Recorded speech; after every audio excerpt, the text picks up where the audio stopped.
Mr. Berel Solomon.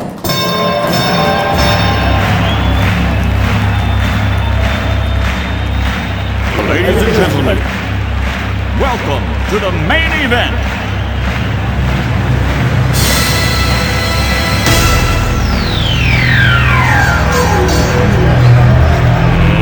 Let's get ready to rumble!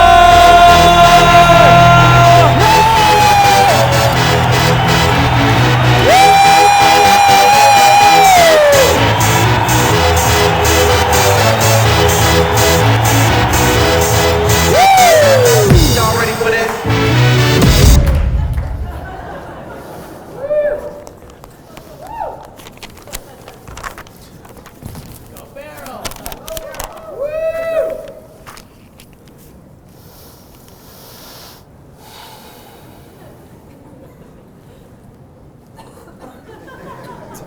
He remembered.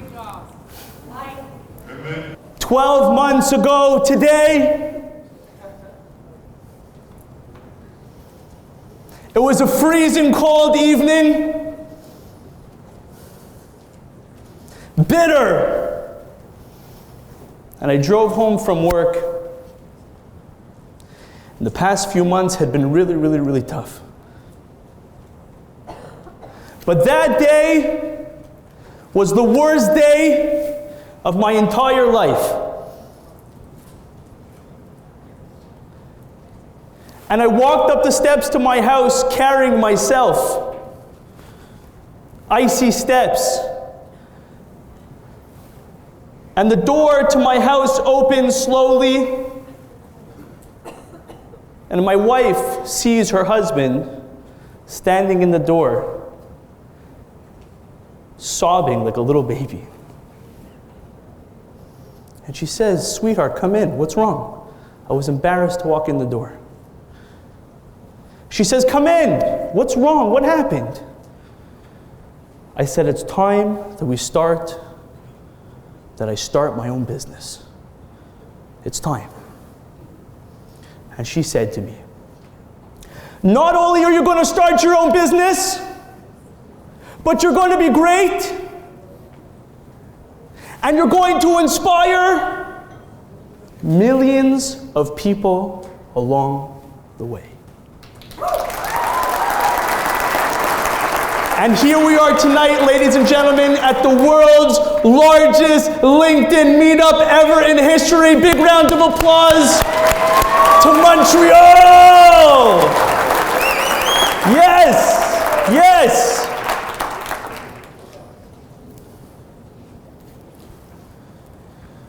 So I started to prepare, and I got all of my things in order, and I went with my resignation letter, and I stepped down as president of a company. I had a beautiful 6-figure salary, and I went from zero to hero overnight. And I remember as I drove home on my last day of work on the Mercier Bridge, this isn't going where you think it's going to go. And I was on the Mercier Bridge, and my wife was on the phone, and she was nervous, naturally. We have kids at home, babies. We have a mortgage, we have tuition, cars, you name it, just like all of us here. And she said to me, "How are we going to do it? What's going to be?" And I said to her, "I don't know how, I don't know where, I don't know when, but I know that the one above is going to take care of us." And a ball came into my throat. I said, "It's going to be okay." I got together all of my marketing material. I put together a website. I actually sat down before the website. I sat down in the kitchen with a pen and a piece of paper, and I wrote down all the ideas that I thought could be a potential good business to be in. Everything from selling meat to selling life insurance to doing trucking to selling airplanes. I still want to sell airplanes. Next year? Wealthy Jets. And video production was on the menu, and I had some experience with it because I had produced some videos for my father's company, and although we weren't the biggest in the market, it allowed us to get into gigantic companies because it positioned ourselves as a bigger company, and I saw the magic of it.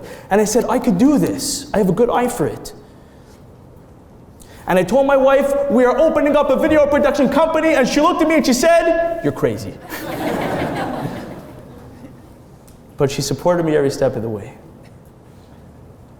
I took together my marketing materials, I put together a website, I put together a video to launch. My big day had arrived, I put it on Facebook, I put it on Instagram, and I got two things. Rumors and jealousy. And that's all I got from Facebook and Instagram. And then I said, where else could I get my message out? I gotta get it out there. I gotta get it out into the world. Where do I get my message? I remember I had this thing called LinkedIn that some people who don't speak English call Linky Dink. What's with that? So I took out my LinkedIn and I forgot the password. This is like 11 and a half months ago. I forgot the password. I figured out how to get it. I put in the secret question. And it turns out that I got in, and I remember I put the exact same post that I put on Facebook and Instagram, I put onto LinkedIn. And I clicked post, and I forgot about it. I woke up the next morning, I had over 100 people. I had like 450 people on my LinkedIn. It wasn't anything crazy at the time. I had 100 people who reached out to me saying, congratulations, I wish you all the best. Congrats in your journey. We're with you, we're following, we're rooting for you. I said, wow, I put on Facebook and Instagram and all I get is hate. Facebook, don't worry, I love you guys, okay? Don't worry about it. Facebook Live. Don't shut it off. And I put it out and I just got nothing. Rumors, nothing, gossip. LinkedIn, the people were willing to help. They wanted to be involved. They wanted to be engaged. You know, it's the same guy that signs on to LinkedIn in the morning that signs on to Facebook. It's the same guy. But when he's wearing his Facebook hat, he wants to see cat videos and he wants to see pictures of his niece. And he wants to see who knows what. He's posting pictures of he's renewing his vows. And then on LinkedIn, it's the same guy, but he's wearing a different hat. And the hat that he's wearing is personal growth, self-development, career, business, everything that I like. Christian, I really agree with you. I suck at sports.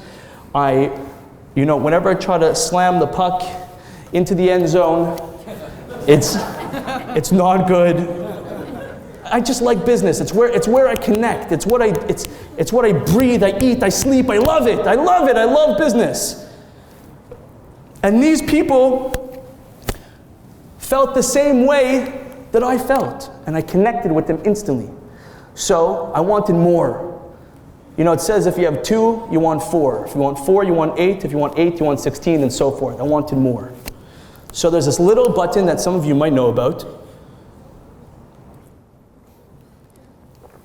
It's called Add. You can add as many people as you want to your LinkedIn. You have up to 30,000 people that you could add on LinkedIn. So I took my right finger and I put it on the mouse and I clicked for days. And I added thousands and thousands and thousands of people. And before I know it, I turned around and I had 7,000 people on my LinkedIn. And here's the funny part, a lot of people think that you shouldn't add people because it's random and who wants this weird, guy with a beard adding them, and like, you might think that it's weird, but LinkedIn actually is very intelligent. They only populate people that are associated with you, so you could, whoever they're suggesting you to add, when you're clicking add and you're just, hitting that add button, it's people that are either connected to a friend that you're connected to in a similar industry, in a similar demographic. So it's already sort of generating warm people for you. So I started to add, and Within a couple months, I had 7,000 people. So now that we understand the importance of LinkedIn in terms of business, why I like it 1 billion times better over Facebook or Instagram, which, by the way, you still have to use because gossip and rumors are also good in a certain sense. And don't stop posting there, you have to use LinkedIn. So now that we all understand, we're all on the same page. LinkedIn is powerful, LinkedIn is where it's at, you're in business, you gotta use LinkedIn. I don't care if you're in the trucking industry, I don't care if you're a hairdresser, I don't care if you are a doctor, a lawyer, a dentist, an architect, a businessman, a shipper, it doesn't matter. Everybody has to be on LinkedIn. That's where the magic happens. You're not just limited to your immediate demographic. We're doing business all over the world. We're flying to China to do a job for a company because they found out about us and they want to Americanize their marketing. I mean, how incredible is that? International reach. We could take international dollars and bring it all the way into Montreal and finally kind of make Montreal great again.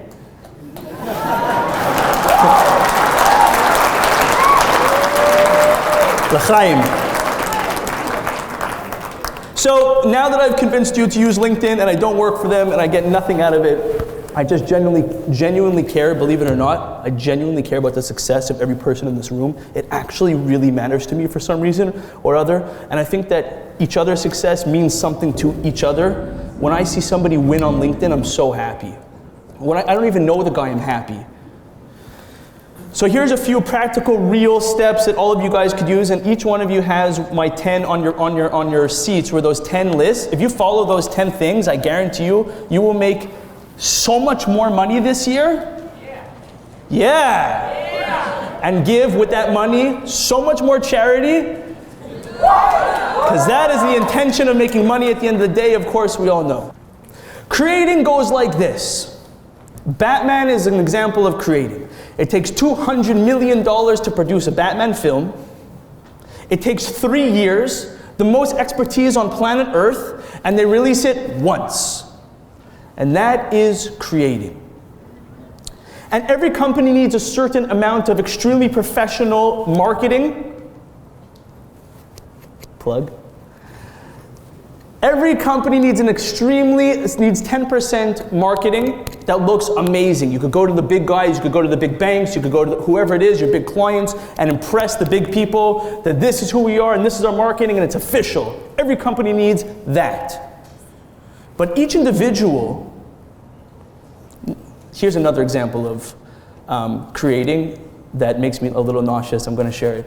It's the 19-year-old kid who graduates that day from university, and he sees he has this new interesting video option on his phone, and first of all, who's from Concordia here? I know there's some Concordia boys. Yes, yes. There's some Concordia people. I saw you guys on the register. Yes, welcome.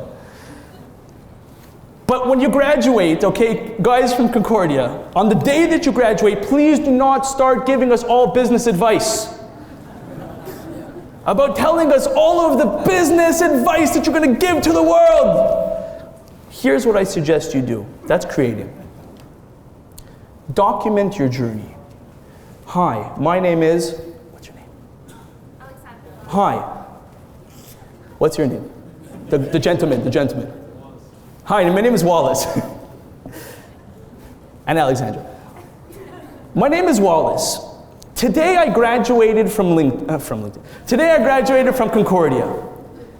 And boy, oh boy, am I happy. I'm so excited to use my skills and my talents. I don't know exactly what the job market is going to bring me, but I just wanted to announce to you, the world, that I'm ready to work. And if you have opportunities, I'm young and handsome and ready to roll. How much better is that? You want to reach out to that kid and hug him and say, hey, I was there too. I was 19 or 20 and I graduated too and I felt lost. Why don't you come meet me? We could have a coffee. Versus the 19-year-old, 20-year-old kid that's standing, well, you know, the markets today are really excellent. And Bitcoin, you got to invest in Bitcoin.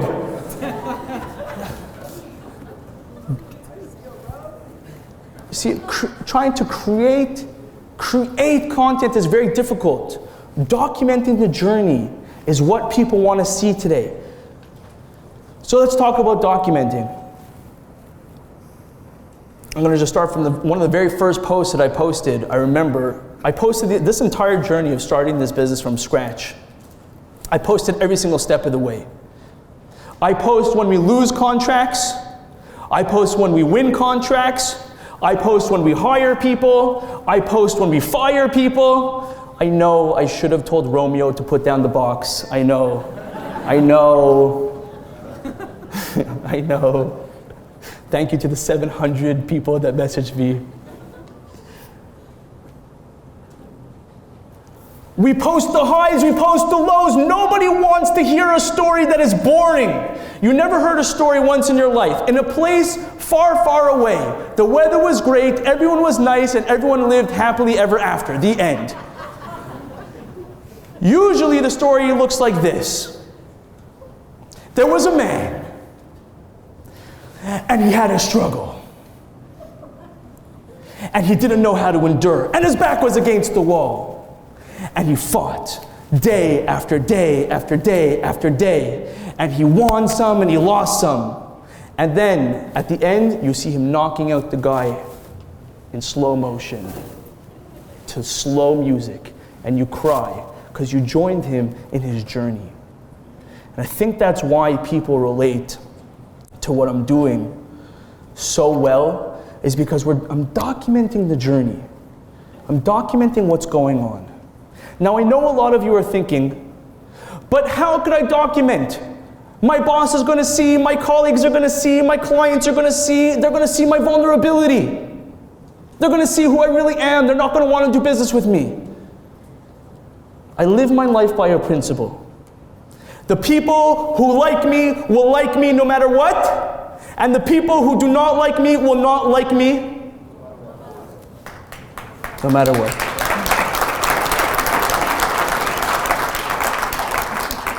I remember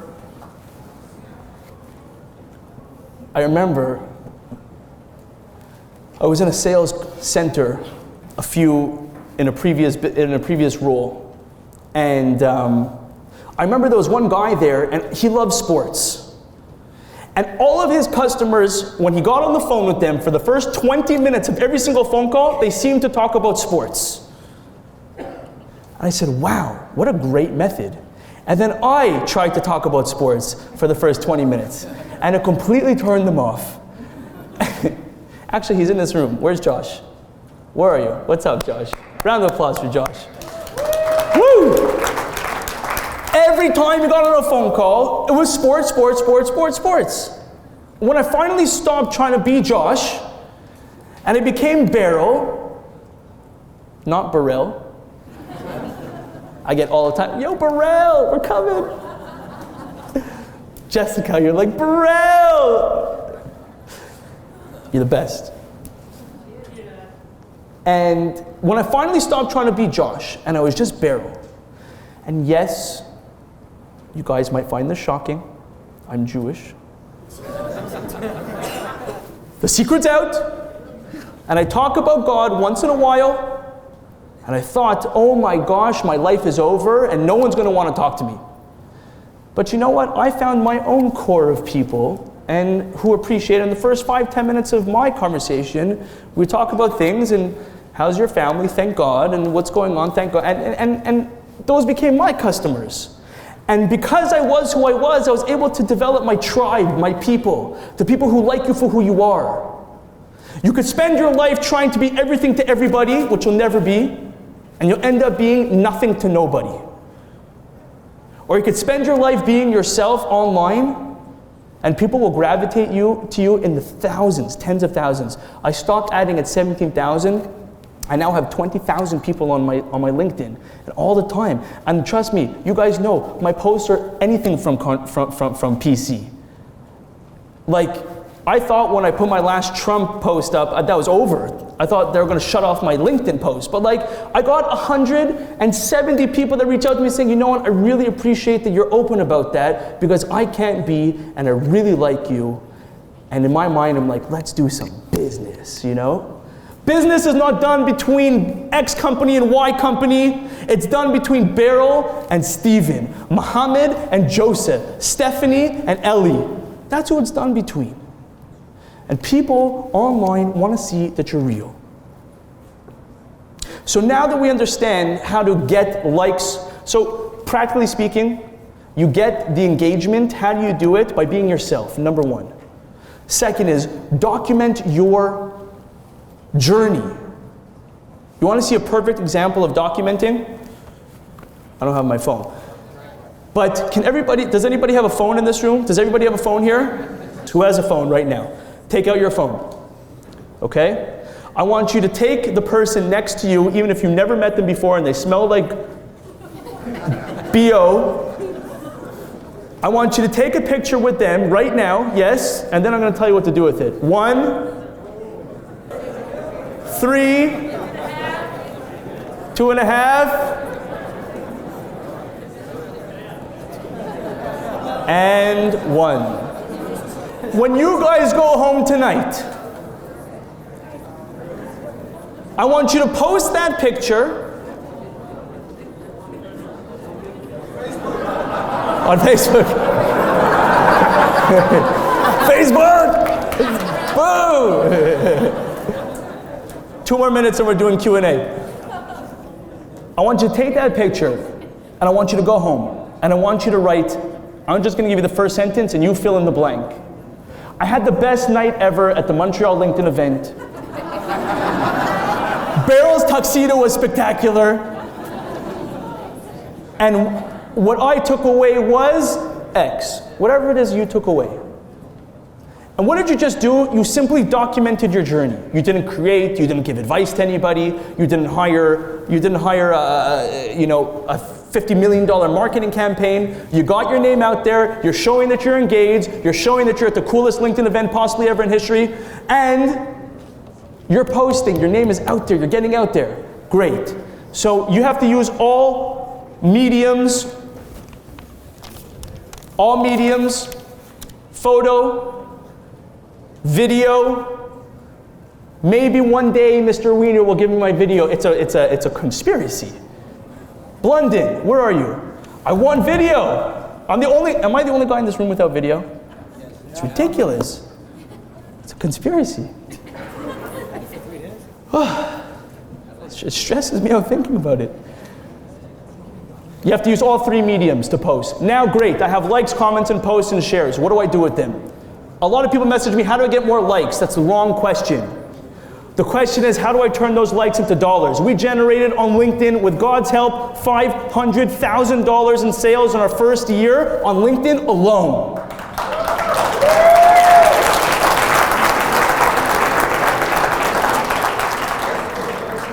Is there an applause sign?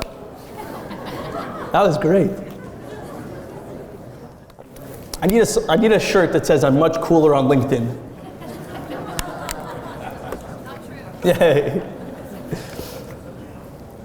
So great, we have the likes, we have the comments, we have the shares. I posted when I'm with my daughter eating a caramel apple on Sunday. I post it when I go to my friend's office and we talk about business and we talk about maybe a contract. I post a picture with him in front of his logo on the door. I posted it. I now post when I hired someone. I post when I fired someone. I'm getting the post out there. I mean, us, we posted when we were at the MTL LinkedIn event and it was great, and now I have 16 likes. What do I do with them? How do I turn that into business? You ready for it? You go through the likes, comments, and shares, and you see if those people are potential clients for your product or service. And if you see that it's a big company, and I suggest you do business with big companies, because big companies have big money, and if we're going to do it, we're going to do it big. Yes, we only deal with very wealthy companies. Because wealthy companies have wealth. You want to catch big fish, you gotta go to the deepest, darkest part of the ocean. If you go in the pond, you're gonna catch minnows. If you're going to the deep, dark ocean, you're gonna catch whales. And that's what we want. So you go through, you qualify it. Out of those 16 people, 72 people, 96 people, you had a blockbuster post, you had 180 likes. Who liked it? You'd be shocked. You'd be shocked at who liked it. I just want to make a mention who's in this room right now. Bombardier, SLL Canada, Dr. Pocket, TD Bank, RSBC Bank, National Bank. You guys know who you are. Thank you for coming. I love you guys. There's a lot more on here. These people are people that work at really big companies that you could do business with, you could interact with, that you could win with. So you message them and say, hi. By the way, I like to talk to either the president, the CEO, the marketing manager, but if it's not, by the way, if it's the lowest person on the totem pole in that business, the lowest person on the totem pole in the sales department of Bombardier, wherever you are, come talk to me after, has a better chance of getting the ear of the CEO than a random weirdo on LinkedIn. He just does, or she just does. She's connected, she's in the business. You reach out, you say, hi, thank you so much for liking or commenting on my post, so sweet of you. You look up who they are and what they do. I noticed you're doing a really good job answering the phones at Bombardier. Keep up the great work. And that's it. And then you follow that person and you like and comment on whatever they're doing. And then at some point in the future, after 2, 3, 4 touches, you message them, hey, I think it's about time we hopped on a quick call.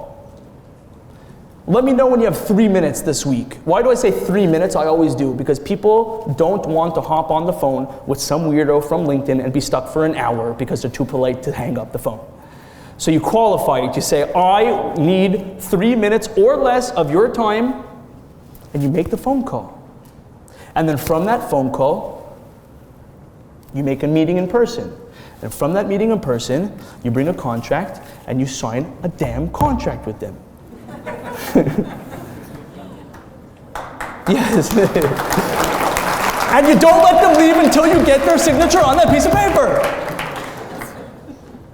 But you see, and that's really how I built my business, literally out of thin air. But what happens after a while, ladies and gentlemen, is really cool.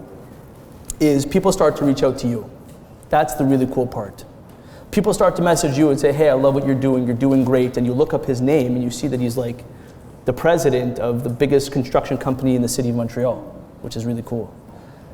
Or you have these gigantic companies that people are taking interest in what you're doing, and you're building a network of almost 1,000 people in a room that come to hang out with you for a night.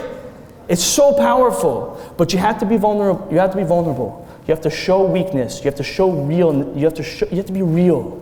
People don't want to be friends with robots. Last thing before we get to Q&A, I like to tell a story it's a parable. It's not actually a story that happened. It's a parable. There was once a man. And this man had everything. He had a beautiful family. He had a beautiful job. He had a beautiful wife, a beautiful house, everything that you could ask for. This man had. And at 40 years old, his entire life began to fall apart right in front of his eyes. He lost his job. He became terminally ill. His house burned down with all of his children inside of it. We should never know of such a thing. And he lost everything. One step by one step, he got his health back. He remarried. He found the love of his life and had children with her and built another beautiful home and found another beautiful career. And he put his whole life back together, and he passed away at the ripe old age of 90 years old. At the end of his life, he goes up to heaven, and he's sitting with the big men, and he's reviewing his life one step at a time, hour by hour, minute by minute. And he sees, up until 40 years old, there's 2 sets of footsteps in the sand. His and God's. But at 40 years old, when everything began to fall apart, he sees that there's only one set of footsteps in the sand. God's disappeared. And he looked up and he said, how could you do this to me? My whole life you were with me, side by side. And in the hardest time of my life, this is when you leave me? How could you do this to me? And God said back to him, "You're right. You only see one set of footsteps in the sand. But the set of footsteps that you see are mine. And you don't see yours because I was carrying you the entire time."